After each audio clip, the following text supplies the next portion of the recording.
Primero fue un susurro, un murmullo breve, apenas audible. Después, pasos, pasos firmes, medidos, decididos. No eran pasos cansados ni distraídos, eran pasos que sabían a dónde iban, pasos que cargaban un propósito ajeno a la caridad, ajeno al amor fraterno, pasos que pertenecían a hombres que ya habían tomado una decisión mucho antes de cruzar aquel pasillo. Dentro de su pequeña celda, Juan permanecía en silencio. Oraba, no con los labios, sino con el alma.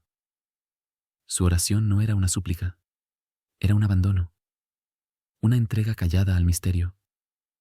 El aire olía a humedad, a yeso gastado, a madera envejecida.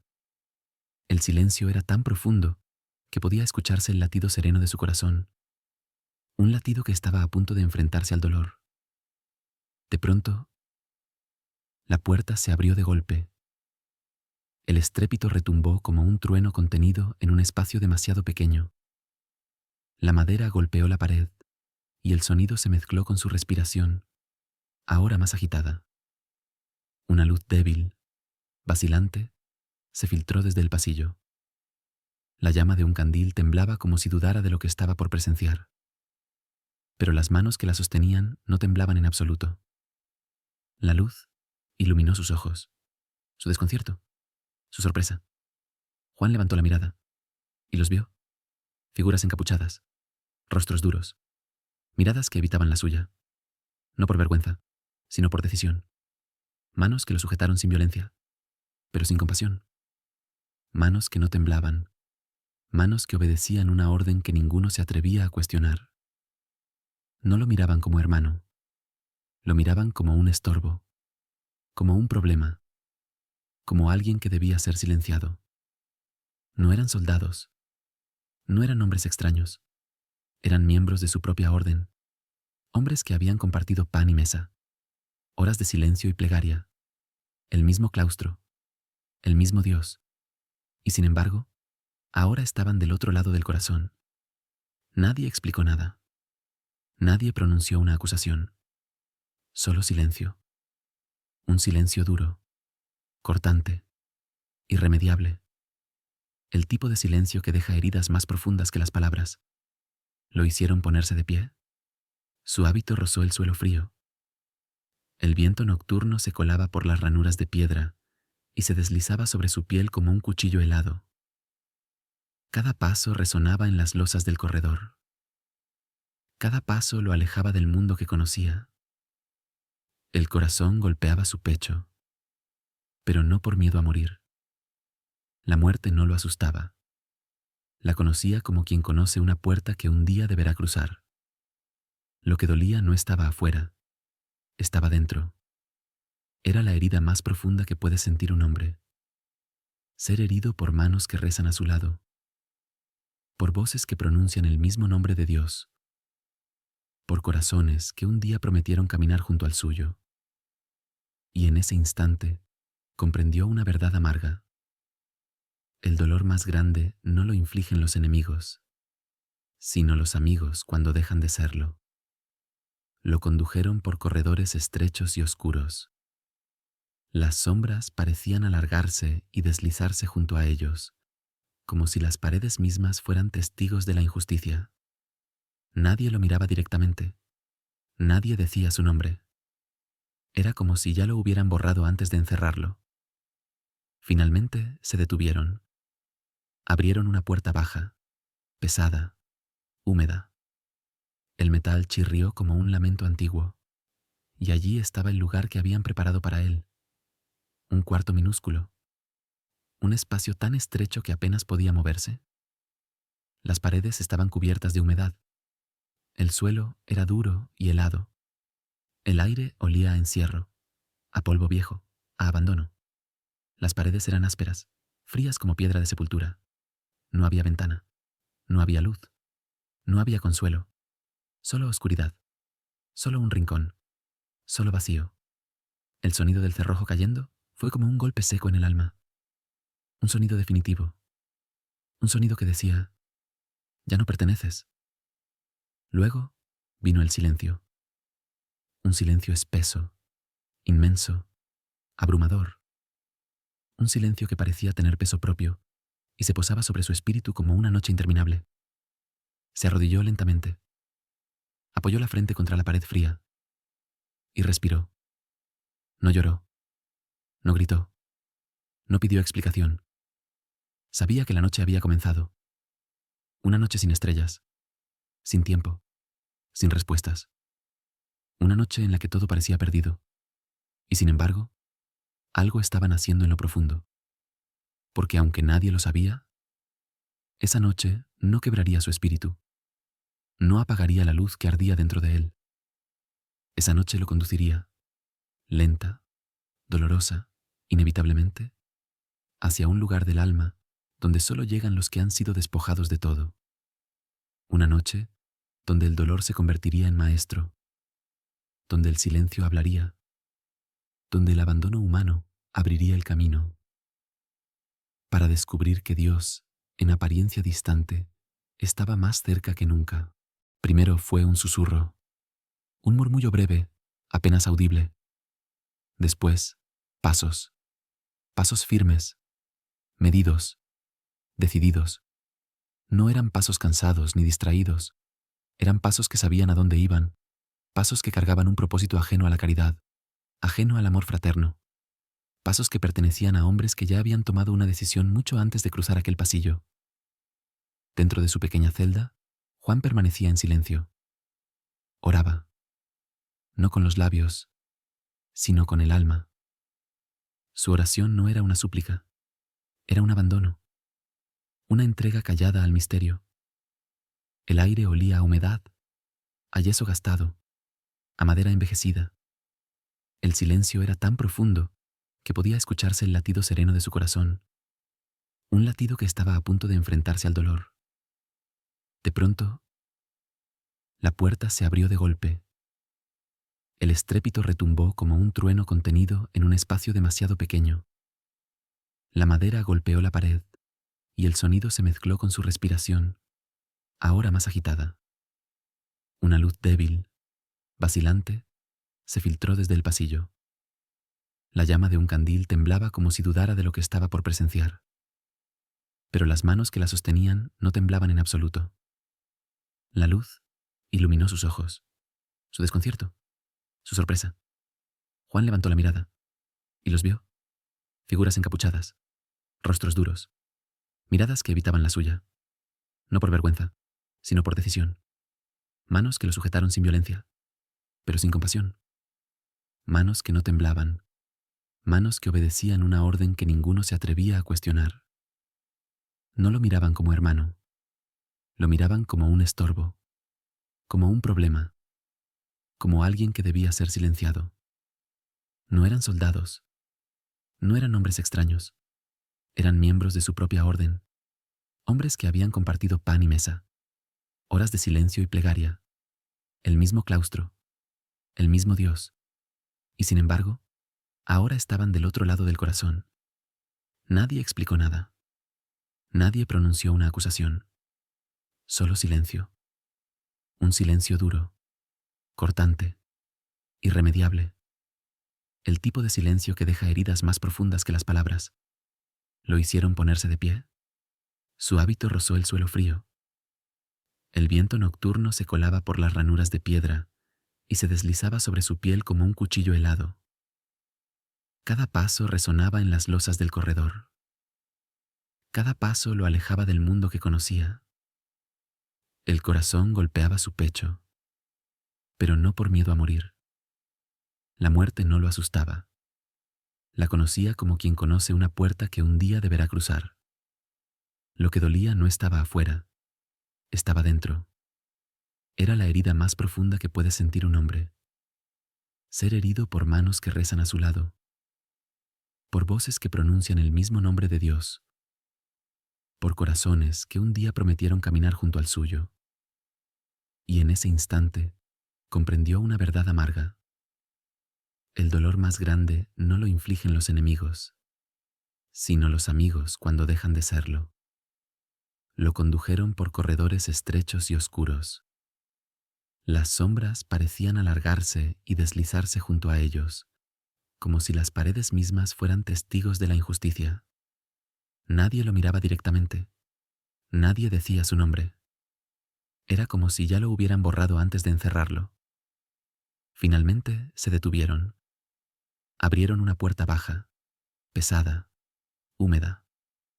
El metal chirrió como un lamento antiguo, y allí estaba el lugar que habían preparado para él. Un cuarto minúsculo. Un espacio tan estrecho que apenas podía moverse. Las paredes estaban cubiertas de humedad. El suelo era duro y helado. El aire olía a encierro, a polvo viejo, a abandono. Las paredes eran ásperas, frías como piedra de sepultura. No había ventana, no había luz, no había consuelo. Solo oscuridad, solo un rincón, solo vacío. El sonido del cerrojo cayendo fue como un golpe seco en el alma. Un sonido definitivo. Un sonido que decía, ya no perteneces. Luego vino el silencio. Un silencio espeso, inmenso, abrumador. Un silencio que parecía tener peso propio y se posaba sobre su espíritu como una noche interminable. Se arrodilló lentamente. Apoyó la frente contra la pared fría y respiró. No lloró.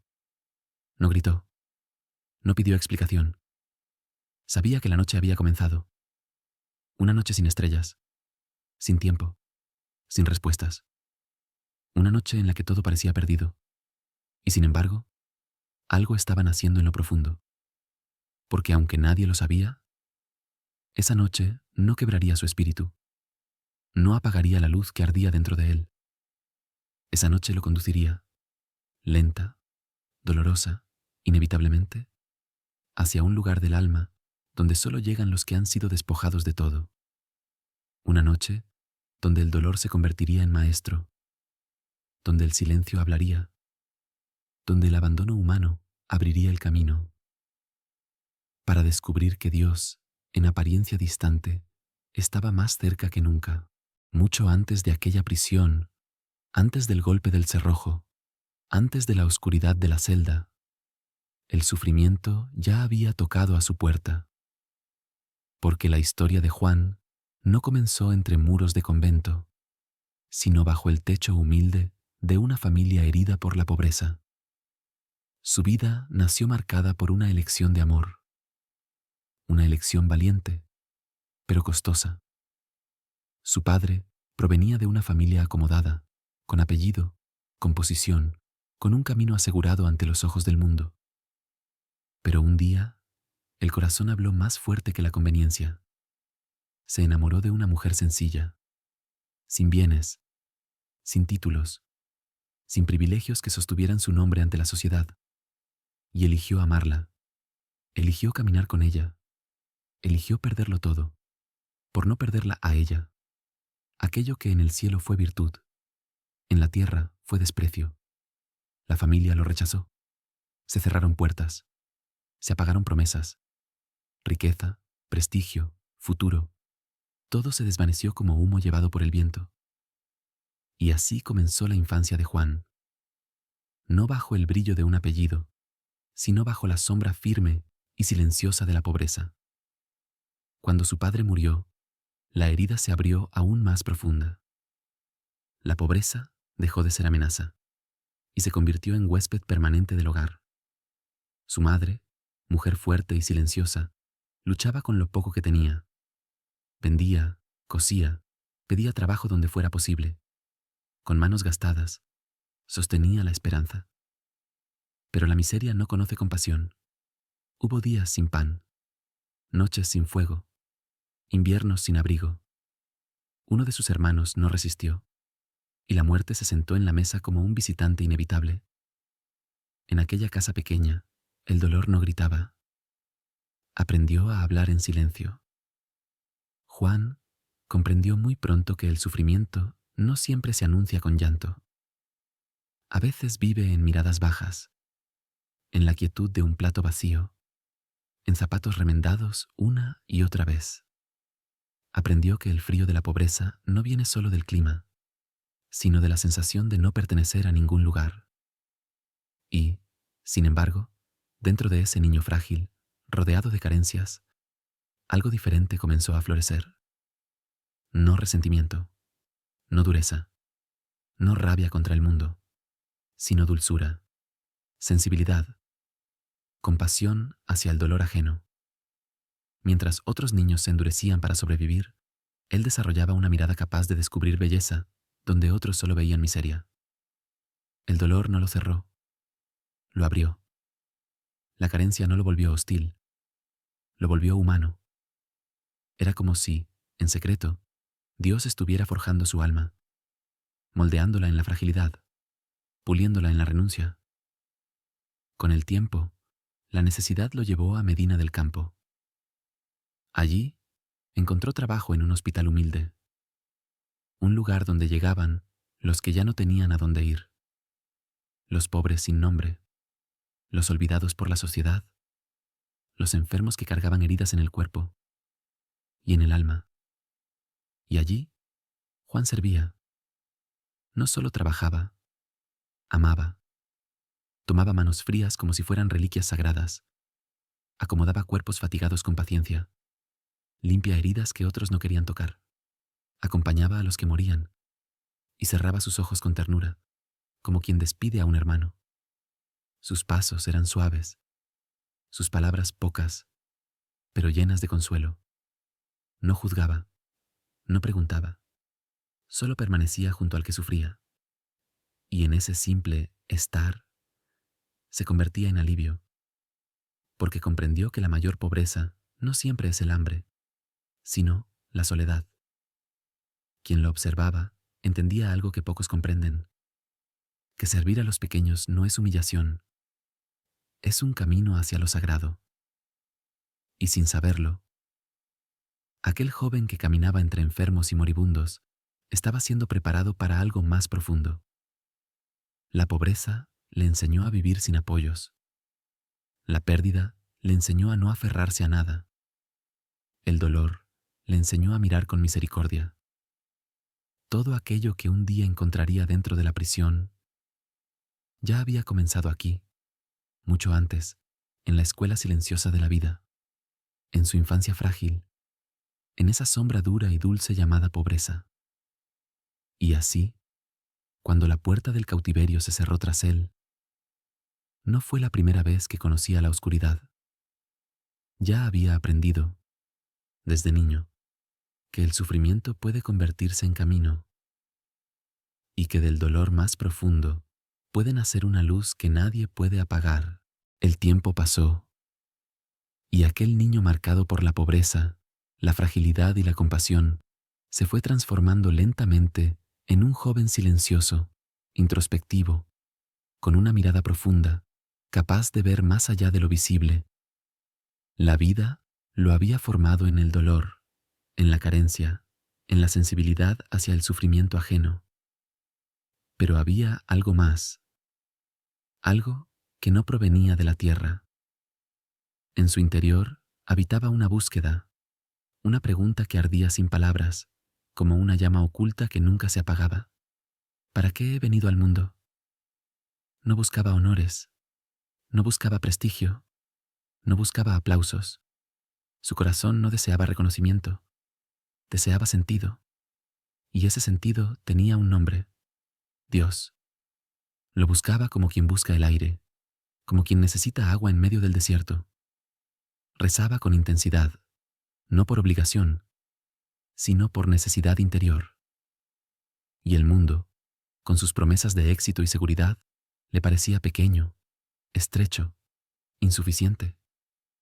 Fue entonces cuando decidió ingresar a la Orden del Carmelo. Creyó que allí encontraría silencio, recogimiento, austeridad, oración ardiente, una vida totalmente entregada al amor divino. Pero lo que encontró no fue lo que esperaba. Sí, había disciplina. Sí, había oración. Sí, había vida religiosa. Pero también había comodidad, rituales sin alma, costumbres repetidas sin fuego interior, oraciones mecánicas, religiosidad de apariencia, corazones dormidos. El joven Juan se sentía extranjero entre los suyos. Su espíritu anhelaba profundidad, pero lo rodeaba la tibieza. No criticaba, no juzgaba, pero sufría. porque sabía, en lo profundo, que Dios no llama a una vida mediocre, sino a una entrega radical. Noche tras noche se debatía en silencio. Rezaba de rodillas, mientras su alma murmuraba una pregunta dolorosa. ¿Es esto todo? ¿He sido llamado a una vida que no arde? Pensó en marcharse. Su corazón buscaba algo más puro, más honesto, más exigente consigo mismo. Una forma de vida donde la fe no fuera un refugio cómodo, sino una ofrenda total. Y fue entonces, cuando su espíritu se encontraba en esa lucha interior, que apareció ella, Teresa de Ávila, pequeña en estatura, gigante en espíritu, una mujer firme, lúcida, apasionada por Dios, con una claridad que nacía de la experiencia y del fuego interior. Sus ojos brillaban con una luz distinta, una luz que no pertenecía al mundo, sino a la intimidad del alma con Dios. Desde el primer encuentro, Teresa vio en Juan lo que otros no veían. No vio un fraile más, no vio un joven común, vio una llama silenciosa, un corazón dispuesto a perderlo todo, con tal de ser fiel a la verdad del Espíritu. Juan, al escucharla hablar, sintió algo familiar. Ella ponía en palabras lo que él llevaba años sintiendo en silencio. Hablaba de reforma, pero no de muros, ni de normas, ni de estructuras externas. Hablaba de una reforma del corazón, de volver a la esencia, a la pobreza verdadera, a la oración viva, al sacrificio abrazado con amor, a una vida desnuda de lo superfluo, para que solo Dios habitara el alma. Mientras ella hablaba, algo dentro de Juan se encendió con fuerza nueva. No era entusiasmo pasajero, era confirmación interior. La voz que lo había acompañado desde niño por fin encontraba su eco. Comprendió que ese era su camino. Su espíritu se abrió como una puerta que había permanecido entrecerrada durante años. Renació. Ya no se sentía extraño en el mundo, porque había encontrado un lugar donde su fuego interior tenía sentido. La reforma no solo transformó su camino exterior, transformó su identidad más profunda. Su nombre cambió. Su visión se hizo más clara. Su voluntad se volvió firme como roca. Ya no era simplemente un fraile más en el Carmelo. Era un instrumento. Un alma llamada a caminar por un sendero exigente. Un camino de despojo, de pobreza, de obediencia, de silencio purificador.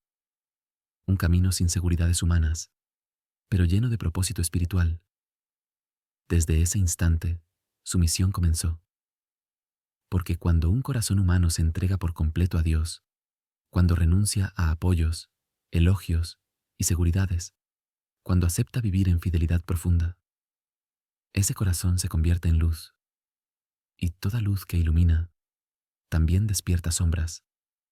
La reforma encendía almas, pero también inquietaba, molestaba, desafiaba, sacudía conciencias acomodadas. El espíritu de Juan ardía con más fuerza que nunca. Pero ese mismo fuego empezaba a incomodar a quienes temían perder sus privilegios. Él aún no lo sabía, pero el camino que acababa de elegir tendría consecuencias. Consecuencias duras, dolorosas, consecuencias que lo llevarían, tarde o temprano, otra vez a la noche, otra vez al silencio, otra vez a la celda. Pero esa futura oscuridad no sería castigo, sería el crisol donde su alma alcanzaría su verdadera estatura. Porque la noche que esperaba por él no venía para destruirlo, sino para transformarlo para siempre. La reforma crecía como un fuego silencioso que avanzaba sin permiso. No era un movimiento externo, no era una protesta visible ni una confrontación pública. Era algo más profundo, un temblor interior, un llamado que nacía en el corazón de quienes deseaban volver a la raíz, al espíritu primero, a la llama viva de la oración. Nuevos conventos comenzaban a respirarse como oasis de recogimiento. Eran pobres en bienes, pero inmensamente ricos en fe. Vida austera, silencio, disciplina, oración constante. Allí, el ruido del mundo quedaba atrás y el alma se abría al misterio de Dios, como tierra sedienta que recibe lluvia.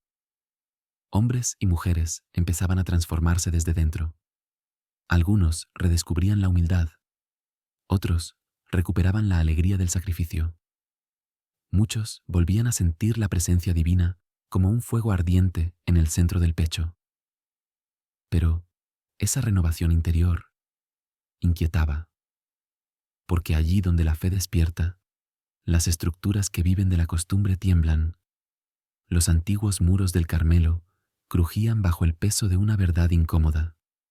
No todos estaban dispuestos a renunciar al confort, a la autoridad, al poder. Lo que para algunos era renacimiento, para otros era una amenaza.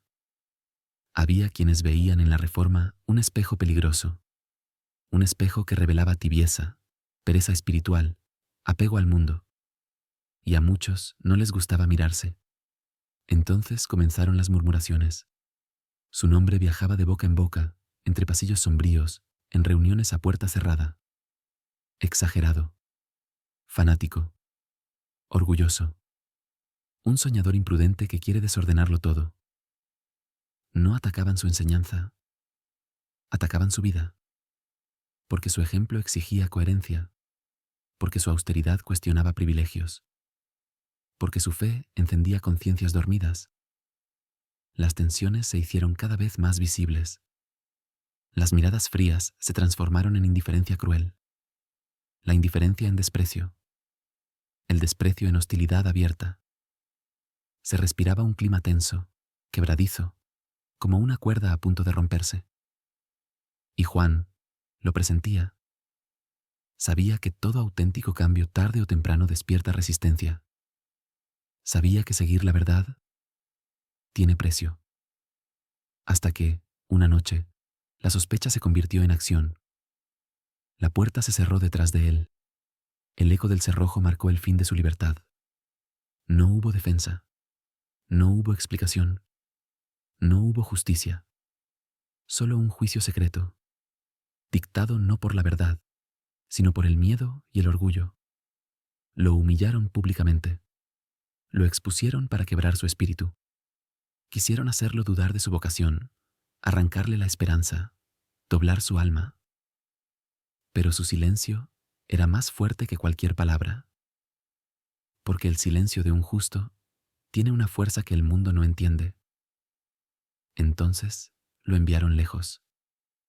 Lo condujeron hasta Toledo, a un convento que no sería refugio, sino calvario. Una celda diminuta, oscura, húmeda, sin aire, sin luz. La piedra helada respiraba abandono. El suelo olía a humedad y encierro. El pan era escaso. El agua, medida con frialdad. El castigo, frecuente. Sus huesos se afilaban bajo la pobreza extrema. Su piel se desgarraba por el roce del frío.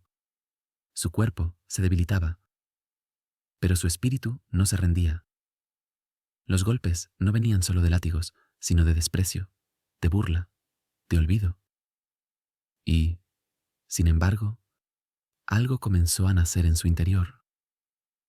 Porque cuando el mundo exterior se derrumba, el alma busca lugares a los que solo Dios puede entrar. Cuando el dolor aprieta, el espíritu aprende a mirar hacia adentro, sin papel, sin tinta, sin lámpara. La oscuridad parecía infinita, pero no estaba vacía. Allí, donde nadie lo escuchaba, empezaron a encenderse palabras como estrellas ocultas en la noche del sufrimiento. No eran lamentos, no eran reclamos, no eran heridas convertidas en rencor. Eran cantos, eran susurros del alma hacia Dios, eran versos encendidos de amor espiritual. Era una sed profunda buscando su origen. Era un corazón herido aprendiendo a confiar sin apoyos humanos. Cada golpe se transformaba en silencio interior. Cada lágrima callada se volvía oración. Y, poco a poco, lo comprendió. La prisión no era su final, era su nacimiento. La celda fría se convirtió en desierto sagrado, el abandono en purificación, el dolor en escuela del espíritu. Allí murió el ego. Allí nació la confianza total. Allí su obra comenzó a tomar forma, no escrita con manos, sino grabada en el alma. Y entonces descubrió una verdad que cambiaría su vida y sus escritos para siempre. Para alcanzar la luz, es necesario atravesar la noche más profunda, porque solo quien ha conocido la oscuridad puede reconocer cuando llega la claridad del amanecer de Dios. Los meses pasan como una eternidad sin calendario. El tiempo deja de existir. No hay amaneceres, no hay tardes, no hay noches, solo una larga penumbra que parece no terminar jamás. Cada día es un eco del anterior. Cada silencio pesa como una piedra hundida en el pecho. Cada respiración se vuelve una lucha tranquila, resignada, silenciosa. El frío ya no es solo clima, es presencia. El hambre deja de ser dolor y se vuelve oración. El sufrimiento deja de ser castigo y se transforma en escuela. La celda no es un espacio, es una noche interminable. Pero un día, o quizá una noche, porque ya no distingue fronteras entre ambos, algo cambia dentro de él. No es miedo, no es desesperación, es una certeza profunda, serena, inevitable. Comprende que su vida corre peligro. No lo presiente como un instinto humano, sino como una intuición espiritual nacida de la purificación del dolor. Entiende que si permanece allí, no verá el amanecer de su misión. No es deseo de huir de la cruz, es fidelidad a aquello que Dios aún quiere obrar en él. Entonces reúne la fuerza que le queda, no en los músculos, no en el cuerpo debilitado, sino en el alma. No es valentía impulsiva, no es rabia, no es orgullo, es obediencia interior. Con paciencia minuciosa, casi artesanal, comienza a trabajar sobre la cerradura de su celda. No tiene herramientas, solo sus manos cansadas, sus uñas gastadas, y una esperanza que se niega a extinguirse. Noche tras noche, en secreto, afloja el metal corroído. Cada intento es una súplica silenciosa. Cada pequeño avance, un acto de confianza. El tiempo se mide en respiraciones, en latidos, en heridas. Luego, rasga retazos de su túnica, deshace mantas viejas, trenza tiras de tela con extrema delicadeza, nudo por nudo, hilo por hilo, gota de esperanza tras gota de dolor. La cuerda improvisada nace en la oscuridad, como nace una oración en el silencio profundo del alma. Cuando sabe que el momento ha llegado, no corre, no se desespera, no protesta, se arrodilla, cierra los ojos, respira, se entrega, no pide milagros, no suplica facilidades, no reclama justicia, solo pide permanecer en el camino. Entonces abre la pequeña ventana de su prisión. El aire frío golpea su rostro como una bofetada de vida. La noche lo envuelve como un manto infinito. Desciende lentamente. El cuerpo tiembla. Las manos se aferran. La cuerda cruje como un susurro de riesgo. Pero la tela no alcanza el suelo. Debe soltarse. Un instante suspendido en la nada. Un segundo eterno. Un salto de fe. Cae. El golpe atraviesa sus huesos. La tierra lo recibe con dureza. El dolor lo atraviesa como un rayo.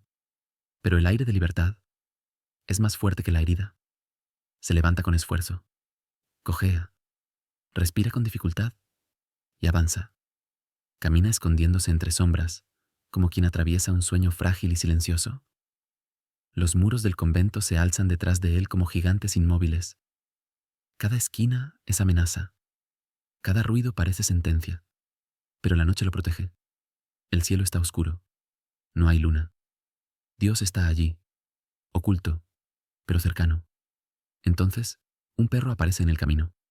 Se detiene frente a él. Lo mira. El animal podría ladrar, podría alertar, podría condenarlo, pero no lo hace. Sus ojos no ven a un fugitivo. Ven a un hombre herido. y el silencio se vuelve puente.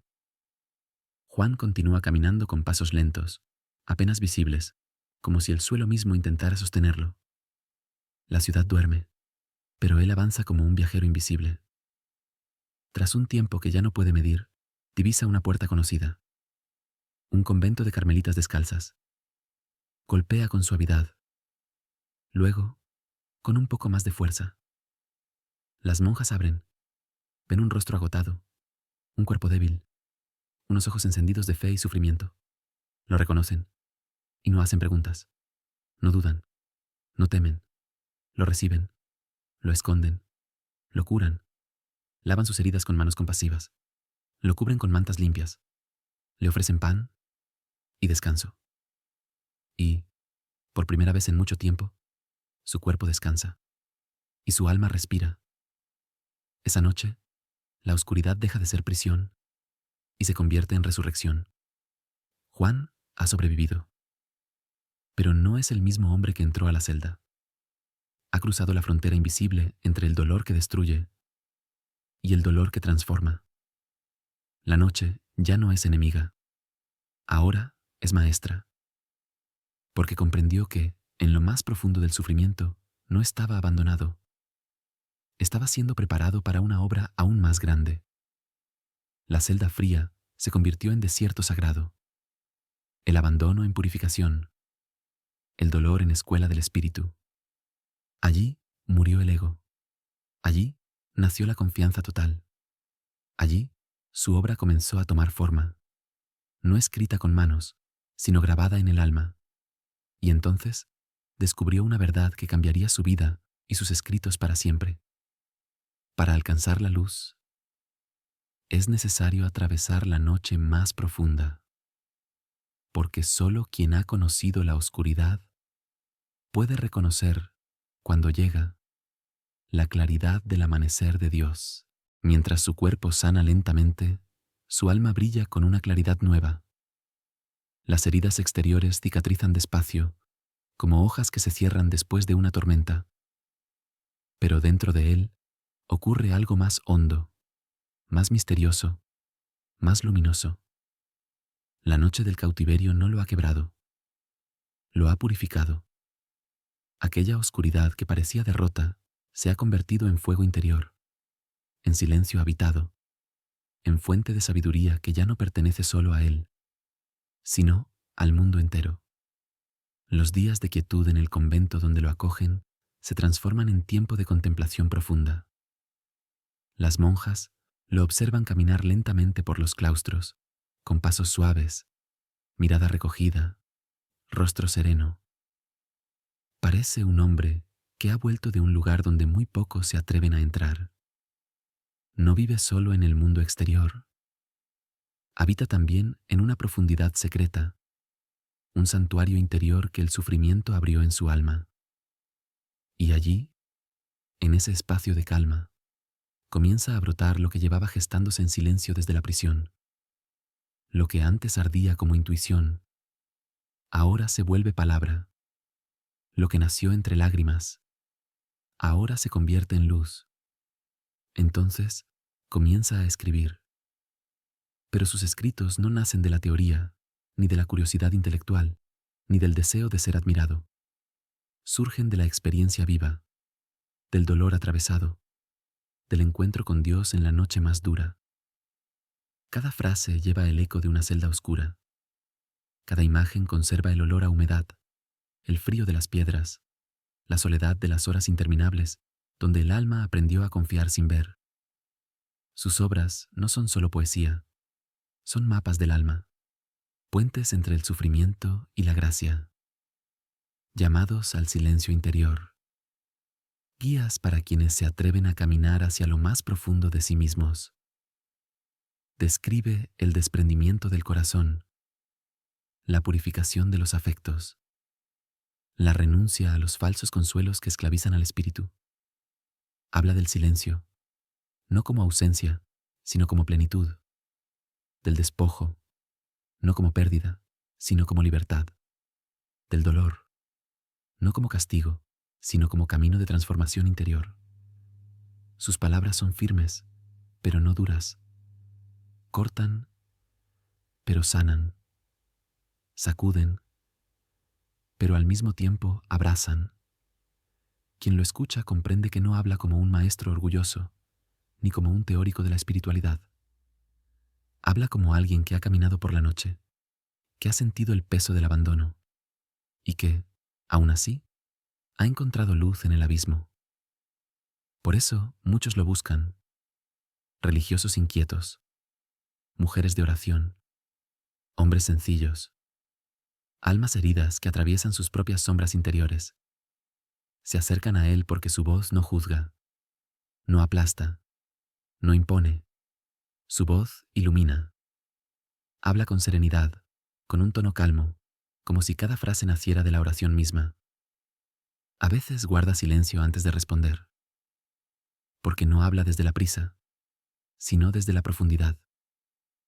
Y quienes lo escuchan sienten que en sus palabras hay verdad, pero una verdad que no grita, sino que se revela suavemente, como la luz que entra por una rendija al amanecer. Sin embargo, otros lo miran con temor. Temen su claridad, temen su libertad interior, temen esa luz que desnuda tibiezas ocultas y deja expuesta la fragilidad de quienes viven solo de apariencias. No es hombre de poder, pero su sola presencia incomoda, porque él no predica con discursos, predica con su vida. Intentaron detenerlo con cadenas, intentaron callarlo con desprecio, intentaron apagarlo con silencio forzado, pero fracasaron. El hombre que salió de la celda ya no pertenece al miedo, pertenece al espíritu. Su voz deja de ser solo suya. Sus palabras viajan. Sus escritos se multiplican en copias discretas, en manos silenciosas, en corazones que despiertan. Y poco a poco, el mundo comprende que no está frente a un simple fraile. Está frente a un maestro que no habla de Dios desde los libros, sino desde el corazón atravesado por la noche. Un maestro que enseña que la verdadera altura espiritual no se alcanza en los aplausos, ni en los honores, ni en la comodidad religiosa, sino en los lugares donde casi nadie quiere entrar: el silencio, la renuncia, la soledad interior que purifica, la oscuridad fecunda del alma donde nace la luz verdadera. Desde ese momento, su vida deja de pertenecer solo al presente y comienza a pertenecer a la historia. Los años finales vuelven a traer incomprensión. Lo que alguna vez fue cárcel exterior, ahora regresa en forma de heridas silenciosas del alma. No hay muros ni cadenas, pero el corazón vuelve a sentir el peso de la soledad interior. La historia parece repetirse, aunque de un modo más sutil, más callado, más invisible ante los ojos del mundo. Surgen nuevamente discusiones internas. Viejas tensiones se reabren dentro de la misma reforma que él ayudó a levantar con lágrimas, sacrificio y oración. Algunos ya no comprenden su profundidad espiritual. Otros sienten temor ante su libertad interior. Las opiniones se dividen. Y donde antes hubo entusiasmo, ahora aparecen sospechas. Las palabras se vuelven ásperas. Las decisiones, apresuradas. Los juicios, injustos. Y Juan, una vez más, es desplazado. Lo cuestionan sin escuchar su voz. Lo apartan de cargos sin explicaciones. Lo marginan lentamente, como si su presencia fuera un problema incómodo. No hay barrotes esta vez. Pero la soledad vuelve a visitarlo. Es una soledad que no grita, que no encierra el cuerpo, sino el alma. Sin embargo, responde con la misma mansedumbre de siempre. No exige reconocimiento, no pide justicia humana, no reclama lo que cree merecer, no guarda rencor, no levanta la voz, no se defiende. Su silencio no nace del miedo, sino de la confianza. Comprende que la verdadera victoria no consiste en imponerse, ni en tener la razón, ni en ganar batallas externas, sino en permanecer fiel al amor incluso cuando el corazón es herido. Abraza la humildad como última forma de grandeza. Y esa humildad no lo aplasta, lo engrandece. Su cuerpo comienza a enfermar. El dolor lo acompaña día tras día. Las fuerzas se desvanecen lentamente, como una llama que ya no arde con intensidad, pero sigue brillando con ternura suave. Los pasos se vuelven cortos.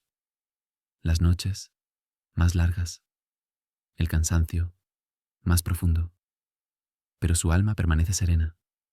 Quienes lo rodean se sorprenden. No se amarga, no se endurece, no acusa. Su mirada conserva una paz silenciosa, como si ya caminara entre dos mundos. Uno que se apaga lentamente y otro que comienza a abrirse ante él como un horizonte luminoso. En sus últimos días, no habla de reproches ni culpas. Habla de perdón. Habla de confianza. Habla de Dios como quien habla de un amigo cercano, un compañero de camino que lo ha sostenido en la noche y en la luz. Perdona sin esfuerzo. Agradece sin medida. Ama sin límites. Quien se acerca a su lecho siente que no está frente a un hombre derrotado, sino ante un corazón que ha aprendido el arte de amar hasta el final. Cuando llega la hora, el cuarto donde reposa se llena de un silencio sagrado. No hay dramatismo, no hay miedo, solo una calma profunda que envuelve el ambiente como una oración viva. Respira lentamente, cierra los ojos con mansedumbre, se abandona suavemente en las manos de aquel que fue su guía en la noche y su luz en el camino. Muere en paz. Y entonces sucede algo inesperado.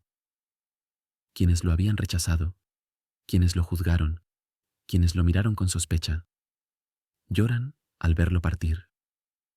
Las miradas que antes lo herían ahora se llenan de arrepentimiento. Comprenden demasiado tarde que no solo se va un fraile, se va un corazón que amó en silencio mientras era incomprendido.